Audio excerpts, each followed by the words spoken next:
Welcome to Health Coach Talk.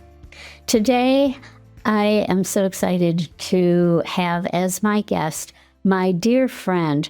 Her name is Dr. Roseann Capanna-Hodge, and I know you're going to really enjoy listening to my conversation with her. We became instant friends a number of years ago. We met at an event and found that we shared the same values. We were trained in the same approach. We both did neurofeedback early on in our careers. She went on to operate clinics with neurofeedback as the primary way of supporting children as well as adults. And I did a research study years ago on neurofeedback for ADD. But not only that shared background, but we also found that we both had a passion for really helping not only children and parents to thrive, but understanding what was necessary, what was so important to help parents to be able to what she's calling regulation. And so I want to tell you a little bit more about my friend, Dr. Roseann. Dr. Roseann Capanna-Hodge, she's a mental health expert. She's the author of The Dysregulated Kid and the founder of Regulation First. This is a nervous system first framework for emotional regulation, stress, and behavior. This is so critically needed today. So enjoy my conversation with Dr. Ro.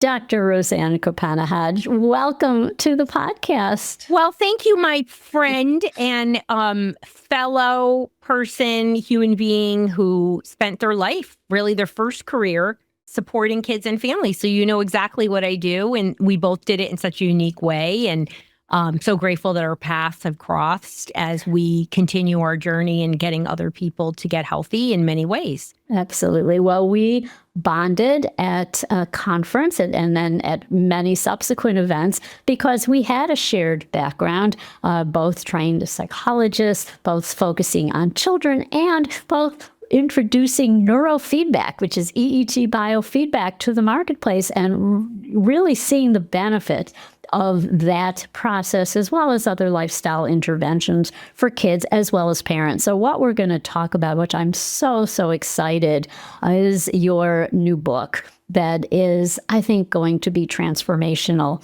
This will be a guide and something that will be very helpful, not just for parents, educators, but our audience, which is a lot of health coaches or people wanting to be health coaches. This is an area where you can specialize. So tell us about the dysregulated kid. Actually, what does that mean? Because I think the terms that have been used back in my day in the 70s, we had different terms. Yeah. And now we're talking about dysregulated. What does that actually mean? Yeah, let's jump into that because, boy, is it hotter than ever talking about dysregulation in the nervous system. And we love it because we've been talking about it for decades, right? So I like to think of dysregulation really simply. When you think about dysregulation, it's when your body, your nervous system, your systems are switching between stress and calm states. And when it becomes dysregulated, it's that you are moving towards either a consistent pattern of overactivation, too much stimulation, or understimulation. And so what that can look like in a person when their nervous system is moving too much between states or being stuck in one state, I find most people have a little bit of both. But I also see a lot of really overactivation, is that you're seeing the overactivated, you're seeing externalizer symptoms like anger, irritation, big reactions, and then on the understimulation in the internalizer side, you're seeing slow processing, attention problems. And so when you're dysregulated, that nervous system is showing you those signs on the outside. They often get put in a clinical bucket, but really it's just the nervous system, your autonomic nervous system, going between, hopefully getting, when it's normally activated, it goes from parasympathetic to sympathetic dominance. Even though your coaches know a lot of this, it's always good to hear it. And so you get activated, and when you're in the highest levels of activation, you go into fight, flight, freeze, or even fawn. But when you have a healthy nervous system, it comes back down. And dysregulated people are stuck in these heightened states. And we can talk about why that happens, but that's kind of what dysregulation is. And our work, we saw that people were highly affected by the nervous system states. And we saw that people got better when they regulated. Yeah, and I just want to say that there is hope, that this is something that kids can be trained and parents can be trained. And you start out the book, you give a really poignant example from your own experience as a parent. Can you discuss what that was like and off the whole blend of feelings, the shame, the embarrassment, wanting to fit in, feeling like what's wrong with me, what's wrong with my child? Yeah. So, it was my aha moment, right? Where my kid is the dysregulated kid, right? So he's dysregulated and he was a little guy and we're on the bus stop and people don't have a lot of acceptance for kids that particularly are externalizers and show big emotions. And so every day I would go to the bus stop just literally wanting to puke. Like my level of anxiety shows up in my stomach. That's where I get it. I don't spin about it. I feel it. Right. And so I was on that bus stop, like, what am I going to do? I'm Dr. Roseann. I thought I was supposed to have a perfect kid. I did preconception detox, like all these things all at once. And then finally I was like, I'm the one who has to get it together. Right. That I need to regulate myself first before I can give my kid his oxygen mask. And also I had to let go of what other people thought, because the people that really love you, that small group, I call that the level 1 circle in my own world, they're going to love you no matter what. They're not going to be here to judge you. And I didn't need their approval. And I talk a lot about my book, My Mother Philomena, and she was like, I call her the Italian Beth Dutton. That's the best way to explain her.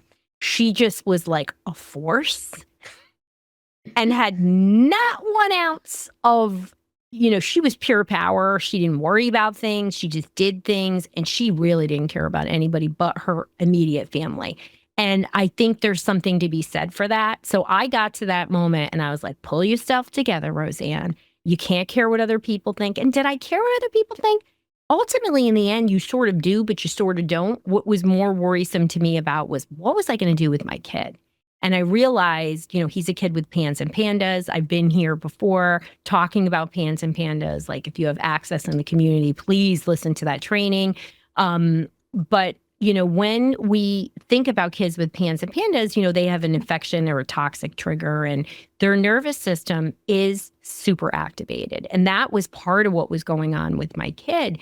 But I had to realize, what was I going to do for myself? And what was I going to do to double down on regulating my kid?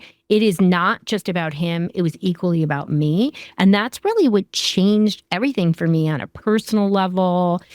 Certainly brought me closer to in my relationship with my husband, which I don't think I've ever said that to you before, as a dear friend, that I check in with. But it changed everything. It changed my work. I already was doing nervous system work, but I wasn't really understanding about, we talk about co-regulation, which is when our child, or in any situation, you become the calmest nervous system in the room and people regulate off of you, right? Very, very much. This is how your child learns to regulate. Well, we don't talk a lot about co-dysregulation. And what I was experiencing was co-dysregulation. I was up Googling at 2 a.m. I was nothing but like literally gastrointestinal distress, wanting to throw up at the bus stop, just a hot mess. That was not helping anybody. It certainly was not helping my kid. And yet we get caught up in a worry cycle. It's pretty easy to have happen, right, Sandi? Oh, for sure. And I think what you're describing is so common and unrecognized. And if it is, then parents think, well, then I'm crazy. There's something wrong with me. And and now my kid has inherited this. And I remember back when I was teaching, this is early 70s, and I was doing workshops for teachers, like stress management for teachers and stress management for parents, and teaching them. We didn't use self-regulation in those days, but it was teaching them to self-regulate. And I saw that when I had a classroom for kids full of dysregulated kids. And when I calmed myself and spoke in a different tone of voice, then yes, everything got better. And even, with my own kids, but there's always that sense of like, whose needs are being met. Am I thinking about the shoulds, like she should act a certain way? And also the fears of what is going to you jump from childhood to picturing them as an adult. Are they going to be having these problems into adulthood? And so it's easy to start catastrophizing or looking ahead at what you are seeing and overblowing as the negative. Isn't that the truth, Sandi? I mean, you wonder what's going to happen. Are they going to make it in college? Are they going to have a girlfriend or boyfriend? Whatever. And our brain is designed to go to those negative places. And then what we don't realize is that worry causes us to stay in this co-dysregulation reactivity loop. Even if you say, like, we don't have big voices and we don't yell and whatever, that doesn't mean you're not dysregulated. It could mean that you're shutting down or you're both in an anxious spiral. Today, I'm no longer doing clinical care, but I'm finishing my last cases, right? So my people who worked with me for 6 months. So I just had somebody that maybe might have been the longest time, the second longest time before they decided to come to me. And the only reason they came to me is they knew I was retiring, right? And they had been analyzing it. And, what does everybody think? Do you understand my unique problem? Can you guarantee results? Well, I might understand your unique problem, but there's no guarantee. But I can guarantee you your nervous system can regulate and improve if you do the things you're supposed to do, right? So they had done 20 sessions of neurofeedback and PEMF and lifestyle, all the different lifestyle components, right? And please know that in my podcast, in my book, I'm not talking about things that cost money. I'm talking about free things. These are all things that we can fold into our lives. That was really important to me. However, do love neurofeedback, as Dr. Sandi does, because when you have a clinical issue, like this person had layers of very, very, very severe clinical issues. And of course, I saw this unbelievable positive change in their brain map, over 50% change in just about 2.5 months. This is somebody that's been years of struggles. And they did neurofeedback a bit intensively, like 4 times a week. So, you get to see a higher level of change. But and you could hear a difference in the parents' voice. They didn't sound so worried, right? Wow. And that's like, so when people begin to regulate, what does that look like? Like, what does a regulated person do, right? And I think when people have, they come from families where they're not regulated, or they have multiple kids and one kid's regulated, another kid's not regulated, right? What does that regulated person really look like? And why do you say somebody's dysregulated? Well, a regulated person is flexible, right? And you could say like, well, we're not going to make it there on time. And they're like, okay, whatever. Where a dysregulated person's like, what do you mean? And you start crying, or, you show these big emotions over something that's really outside of your control. You start seeing much better problem solving. You see repair. You see that they can apologize or say like, wow, I didn't really like how I acted. I'm really sorry about that. You see these range of things, because a regulated person absolutely has stress, but they have the capacity in their nervous system to manage the stress and figure out what to do while they're in it, right? They can get through a storm. The dysregulated person, everything is the storm, and they react or underreact to everything, and they get themselves caught in these behaviors. So, in the case that I had today, I was like, we had so much brain change. So I want you to know there's a capacity here. What are we going to do to double down on the behavior change? Because we fall into habits. We fall into healthy habits and unhealthy habits. We all got them, right? I'm not going to walk past chips at my house without eating potato chips. I'm just going to tell you. That's like, if I had to choose one food in the world, it would be potato, But I mean, I have self-restraint. But like, I joke about that, but we all have these things that maybe we like or we don't like, and you still have to make change. And when your nervous system is regulated, it's just so much easier than operating from the highest levels of stress. You just can't physiologically either do it at all or well. That doesn't give you a pass. What that is like, the hill I'm going to die on is about regulating first. It's about regulating your nervous system before you try to connect with your kid or have a hard conversation with your boss or whatever it is. We have to have internal capacity for hard things. And we're moving to constant dysregulation and nobody has capacity. Yeah. Such important points. And I think that I often see parents are trying to reason with their child and they're having a big feeling, they're having a meltdown, and they're trying to use logic or talk to them in and sometimes that will be the answer, but 9 times out of 10, it will not. Yeah. And something that you brought up earlier that I think also can fuel this when parents are not on the same wavelength, where you have one parent who can't handle it and is very dysregulated, doesn't like to see a child having a meltdown, for example, and the other parent might be regulated. And I've seen so many examples of marriages that are now in crisis, or siblings, where one sibling is the one who is very regulated, and how they're described to others, the good kid, bad kid, and they internalize those messages. So that just reinforces the issue because now they're developing an identity as I'm the problem child.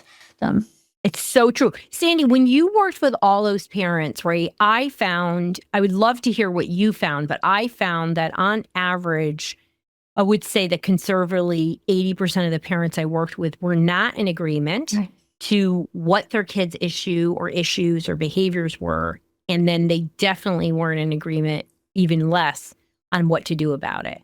What are your feelings? Because I think this is a really under discussed topic. Yeah. Either they're fine, they'll go out of it. You're just overblowing the issue. Another common reaction is when they attempt any lifestyle change. Well, what do you mean that eliminating sugar or gluten, or let's say they've been to a functional medicine pediatrician, or they've worked with somebody or they've listened to a podcast and they want to try some things, and the spouse says like, oh, this is ridiculous. And they're sabotaging. They'll take the kid out, for a meal of things. And I raised my kids vegan. I certainly regret it now. And they were not dysregulated, but I remember like being very dysregulated when I found out my husband snuck my 2-year-old, she was 3 at the time, out for a hot dog and fries. And that was a major issue. And so there's all kinds of dysregulation that occurs when you are not on the same wavelength and together. And it could be extended family as well. There could be grandparents involved, and they are sabotaging. But it is a sense that we are all not in alignment, and that's picked up by the kids, and they're perceiving all of that tension. And it's so hard, of course, we've talked about this. I found that is easier to get people to change their religion than their diet. Like people just are so hung up, and people. My youngest is celiac. My nephews are celiac. It's a problem in my family. It's very common in the Italian and the Jewish culture to have celiac is very prevalent, and so people will say things to me like, we'll be at parties, and I usually host the parties because we got the place for it. Plus, I want to control the food, right? So, the last few times I've gone to a party and somebody said to my kid, I am so sorry you can't have gluten. And then I am so snarky now. And I'm like, oh, I'm so sorry your brain doesn't work as good as ours. And they're like, oh, I shouldn't have said that. And I said, no, you shouldn't have said that. Afterwards, I remember one time I said, would you say that to a diabetic, that you're sorry they're diabetic? People just think food is powerful. And so, over the years, when I would have conversations with 2 different, camps on the food, I would say, this is just a brain diet. This is what the research says. It's based on, if you even want to go simple and say Mediterranean diet, everyone wants to know the diet. It's anti-inflammatory, people. There are lots of anti-inflammatory diet. Use what works best for you. We know this through research. That's the best mental health diet, right? And the number one most research is Mediterranean, because it's easy to follow, and there's just so many people that live like that, and they just measure them. But it can become such a point of contention But, you know, when we think about a stress cup and what fills up people's stress cup, it is a lot of things, right? It could be sensitivity to foods. It could be sensitivity to light. It could be having parents that are in conflict. It could be having a really terrible bus ride with really obnoxious kids. So our kids' stress cup is filling faster and they're not emptying it. That's a big part of it. We also have a rise in neurodivergent kids, right? And you and I, we've talked about this. This is not due to better diagnostics. There is a legit rise in neurodivergence, particularly autism. Yeah, like by the sure. time you left, were you in shock, Sandi, how many kids were diagnosed on the spectrum? Yeah. Yeah. When I think back of when I was in that field, I was supervising master's students in special education, and I would go out and do a site visit and supervise them in these classrooms. There was a county that it was Lake County, went all the way from Chicago to the Wisconsin border. So we're talking about a big territory with a lot of people there and a lot of schools. They had one classroom for the whole county. Yeah. Had one classroom for kids with autism. So we're seeing that.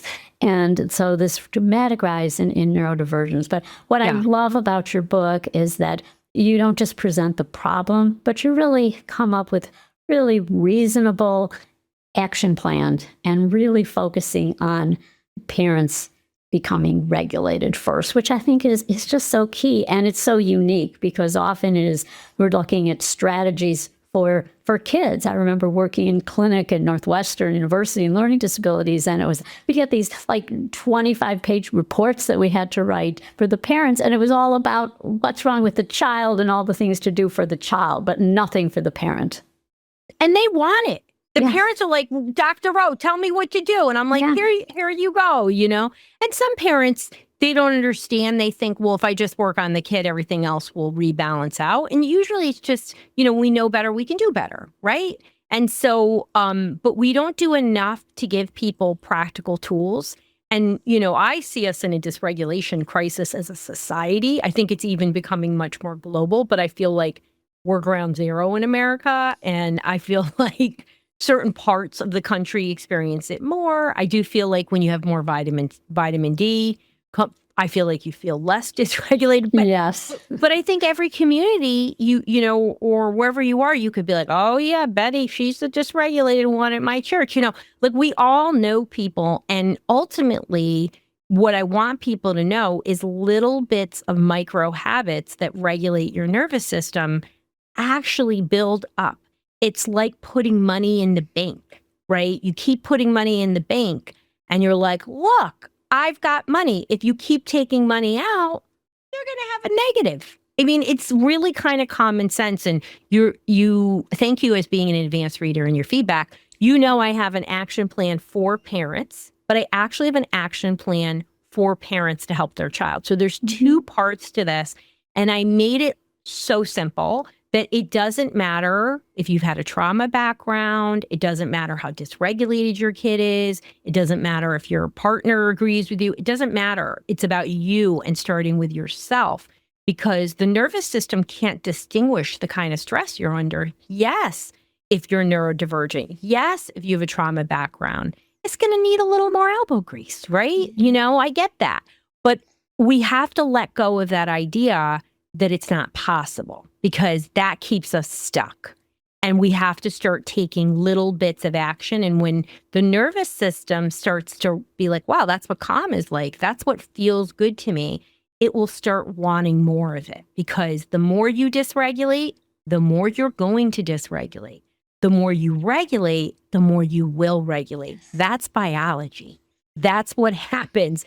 And we're forgetting about biology and we keep going into thinking. We're like, oh, look at this behavior. Look at this. I think this. No, let's start with the body. Let's start with regulating the nervous system. Then we do the other things. I think, you know, that's what my regulation first is about. We're not saying gentle parenting doesn't work. We're not saying ABA doesn't work. We're not saying all these other things. We're just saying they can't work as well if you don't maximize and regulate the nervous system. And, you know, Dr. Sandi, you and I spent, you know, years, decades doing neurofeedback and biofeedback and all these other treatments, which we love and we support. But I want to avoid that and also bring even more wellness to the clinical population, because it doesn't matter what's going on. You still have to do the micro bits to get your nervous system regulated, so we take stress out of our cup, because everyday life is stressful. It's just the way it is. Yeah, and I think dealing with that stress, regulating the nervous system is something that you can do, and you can support your child no matter what the diagnosis, because sometimes we get so hung up with the diagnosis, the child's diagnosis, and also then as a parent. And the next thing you know, people are saying, well, you need to be in therapy. There needs to be family therapy. And, I, as a psychologist in my prior life, I've seen so many people be led astray and really just sucked into that world of pathology. There's something wrong with them, and they need to be in therapy forever. The child needs to be in therapy. And then those kids as adults have terrible memories of that. And as a parent, is as opposed to thinking in a way that leads towards hope, toward this is possible, I can do this. It's more, I'm damaged, and somebody needs to fix me. And that it's so is true. And like, I know it's almost like we're never saying that a diagnosis is a bad thing. So I want Dr. Sandi and I would never say that. Yeah. But diagnoses should be one thing, a bucket of understanding to make your life better. Okay. So you have obsessive compulsive disorder. Well, guess what? There's some gold standard treatments that are about behavior, not medication. But how do we address the habit of the brain, right? There are things that help us to understand. I think what's happened, I saw this, right? So I spent 3 decades helping people, is the girl today. She had a shopping cart full of diagnoses. So we see dramatic changes in a very short amount of time, which is awesome. So then I get to hear the 100th time about some obscure diagnosis that one practitioner out of a dozen made. And I said, we're not going there. Yeah. That's going in the parking lot, because that's not going to help us. And this, and this look like that. So many things can look like they're ADHD. Many things can look like a mood disorder or whatnot. So we have to say, let's regulate. This is what I said for all these years. Let's regulate first. Let's get a baseline back.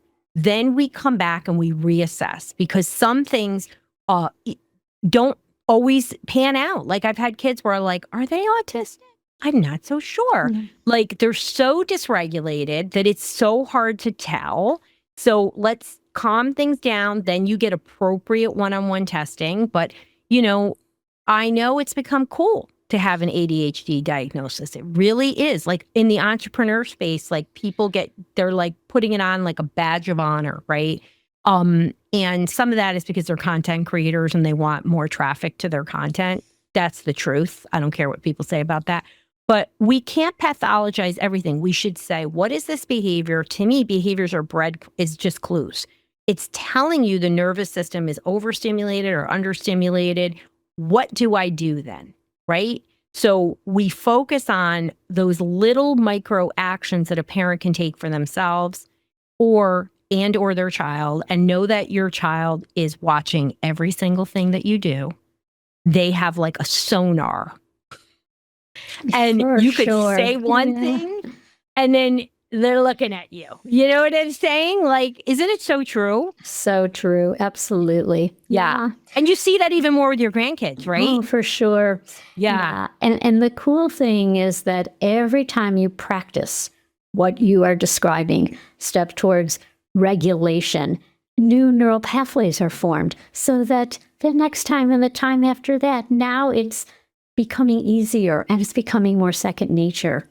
And people will say, oh, you have such a calm disposition, or, there's something different about you, and you notice changes in your child. And I love that this book has strategies for kids, for parents. So I am so excited for this book.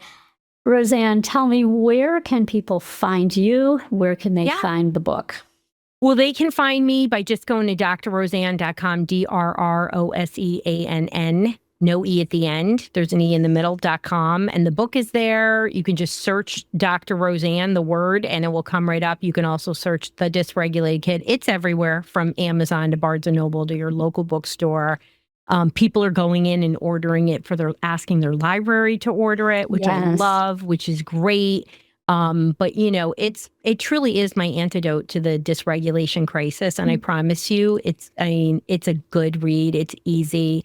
And yes, I explain science, but it's called the Parenting Playbook for helping your child find calm in a chaotic world, because it is a playbook. We have to move away from theory, and all my work is about doing and action so that your life can be easier. And I'm so grateful for this conversation, because for anybody that feels overwhelmed, I promise you just make micro steps that you repeat, and it happens. So you'll look back and go, oh, I feel better. I noticed this. I'm more hugged. Yes. My kid's hugging me more. All the things that you want. It starts with regulation. So true. And if you're a health coach out there thinking of becoming one, get this book and start a book club. Get a group of parents together, start a workshop, start to introduce this to your community, because coaches are so well suited for this type of work. We have a book clubs already. We have it all laid out for you.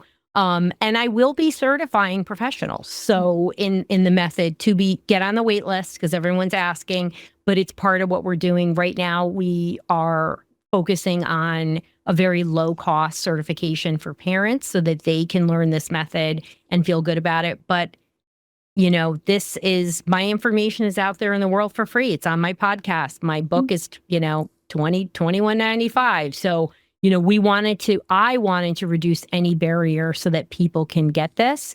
And like I said, it's designed for everybody. So regardless of what your background is, this stuff works. And it worked for me for 30 years with the most dysregulated kids and families. This has been wonderful. Well, my friend, thank you for being with us today. This is going to be, again, a groundbreaking book, and I am so happy to support you. Well, thank you.